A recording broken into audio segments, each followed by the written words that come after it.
If you are starting a Python development, here's the right video for you. First of all, we will need to have Python installed on your computer. To do that, in the description down below, I'll provide this python.org/downloads webpage, which you have to download the latest version of Python. You can also install Python for Linux, Unix, macOS, and other OSs. But for me, I'm using Windows 11, so let's download the Python 3.10.04 for Windows 11 and Windows 10.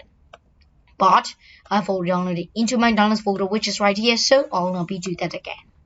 Okay, so the second thing that we need is called the IDE, which is the Integrated Development Environment. To download one of that, I recommend the Visual Studio Code, which if you're beginning at, just simply download the stable build for Windows, macOS, or using Linux, or if you want to try it, also do it for the Insiders one, which should be the developer or be the beta version.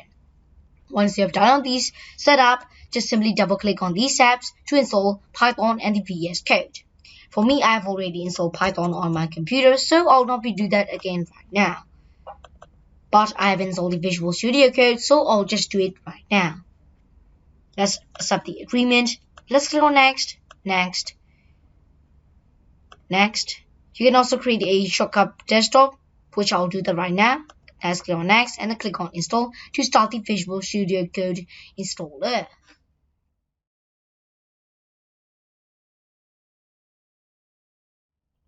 Once it's installed, you can check the option to launch Visual Studio Code after the installation setup closes. So that's what I'm going to do it right now. Okay, so the Visual Studio Code has been successfully launched on my computer. Now, to get started, we cannot just create a folder then start a Python development. We have to add the Python extension. To do that, just simply click on the extension right here at the sidebar, then find for something called Python, because we are developing Python application. Now, select the Python, which is from Microsoft and verified by Microsoft. Click on install, then it will start the installation process. And the installation process is depending on your internet connection.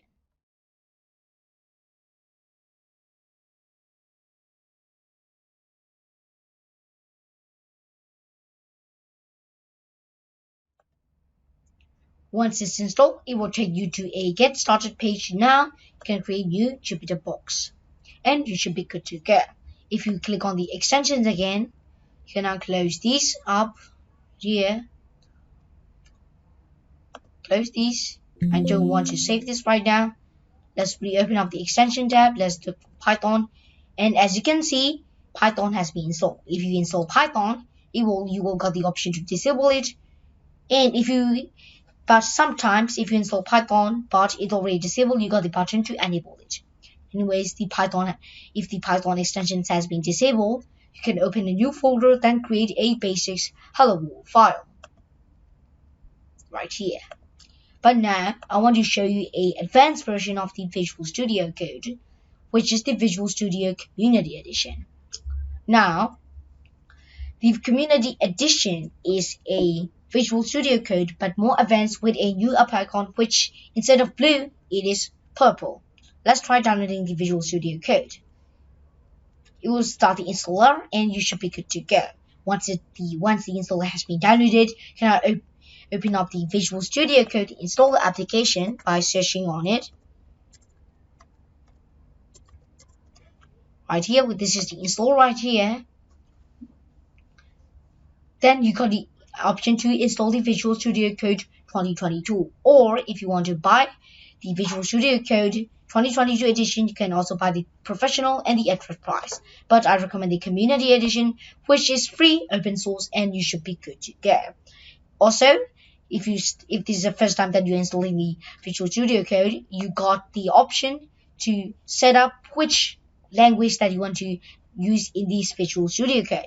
For me, I selected Python development, also universal Windows platform development, which includes C# and C++, and also desktop development with C++.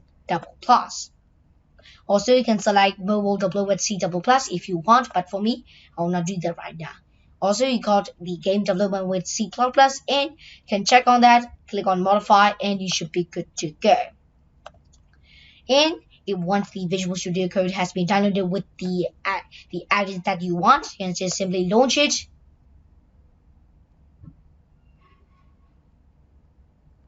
Then you can open up your recent projects right here. Let's try open up a recent project. Let's restore this window down because I don't like it when I'm recording my screen. Let's wait for this project to load, and we should be good to go. Let's try running this.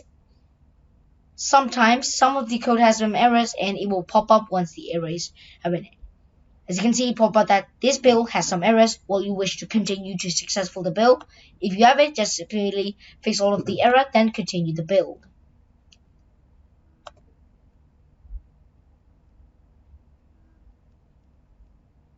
You can also find for most of the recent projects, and then you should be good to go. Launch it, run the project to test your project if this is successful or fail like that. It will also remind you where you have some errors or stuff like that. You can also run this project with the local Windows debugger, or run it by clicking on this item right here. Anyways, thank you for watching. My name is being case, I'll protect everything, and I'll see you all next time. Ciao.